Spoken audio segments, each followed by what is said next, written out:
and Ancaps are fascists. You'd be so much more convincing if you didn't go to extremes all the time. All Ancaps are fascists. It's not an extreme. I sincerely believe that. I genuinely, like, right libertarianism, which Ancaps are they're just like, look at all of their communities. Like, everywhere, all the time. This isn't like, some, like, you know, niche political lefty take or whatever. There's an overwhelming overlap between right libertarians, especially Ancaps, because they're very right, very libertarians. Yeah, have you not played BioShock? That's what it was all about. How anarcho-capitalist ideology led to fascism as the most powerful corporations consolidated to use the elements of the state to protect their profits. Like, yeah. Well, it doesn't really matter because ANCAP isn't a real political ideology. Fascism is. Excuse me. Fascism is, you know. It's a bad one, but it's a real political ideology that can and has existed. Fascism is a thing that has happened, you know. Anarcho-capitalism hasn't. And it won't. I think you're wrong on that, Vaush, buddy. What'd I do? Wrong on what? Radical Review is a great video explaining why this is through the lens of Ayn Rand. Yeah, I'm literally in that video. Guys, here, okay, so okay, can we talk about anarcho-capitalism and why it's not real and also why it's fascism? Okay? It's very, very simple, okay? If you take a look at anarcho-capitalist groups online, you're going to see a diverse range of people in terms of their positions on political progressivism, but most of them tend to be kind of like reactionary politically, you know?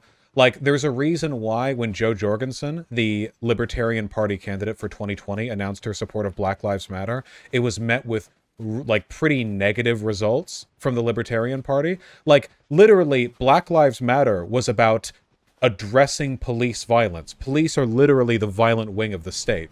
The idea of libertarians taking issue with a political movement based around critiquing the state is unbelievable. But that's what happened. Because a lot of libertarians are just weed-loving Republicans, you know? Being a Republican's uncool, except for now, because now, like, the MAGA movement has, like, appeal for young people. So maybe libertarianism's on the downswing, because there is a cool avenue for Republican voters. But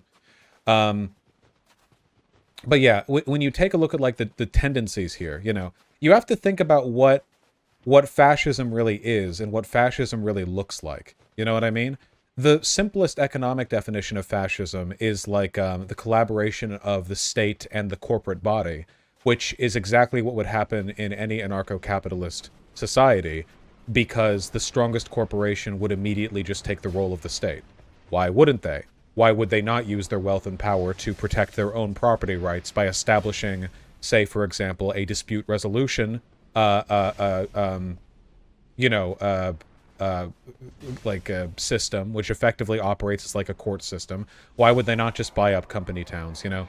It's undeniably, like, you know, a gateway to authoritarianism, but I think it goes further than that too, because fascism usually revolves around like the sort of ethnically centric revitalization of a national mythos, and I think ANCAPs talk about that a lot too.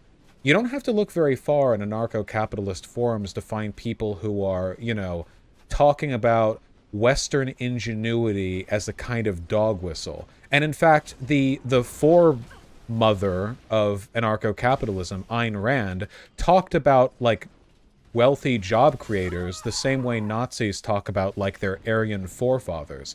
Have you guys ever actually read Ayn Rand?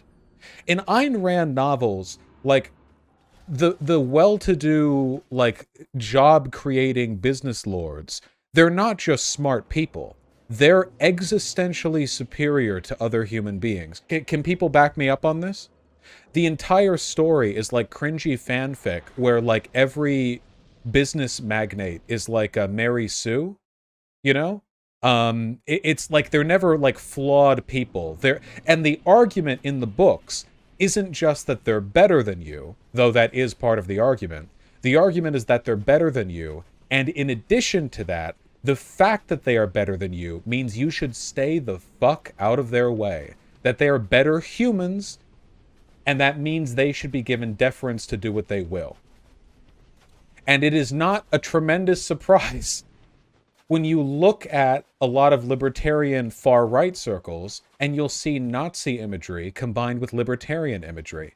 Because for them, libertarianism is nothing but an economic framework to describe the perceived intellectual superiority of the Aryan race. That's what they believe. That when they read Ayn Rand and its stories of innate human superiority and societies cultivated to give way to those innately superior people, you know, what do you think they think? Do you think they think, ah, yes, Jewish and black entrepreneurs are very valuable and must be protected? No, of course not. Any system which prioritizes hierarchy and intrinsic supremacy is going to be a magnate for fascism.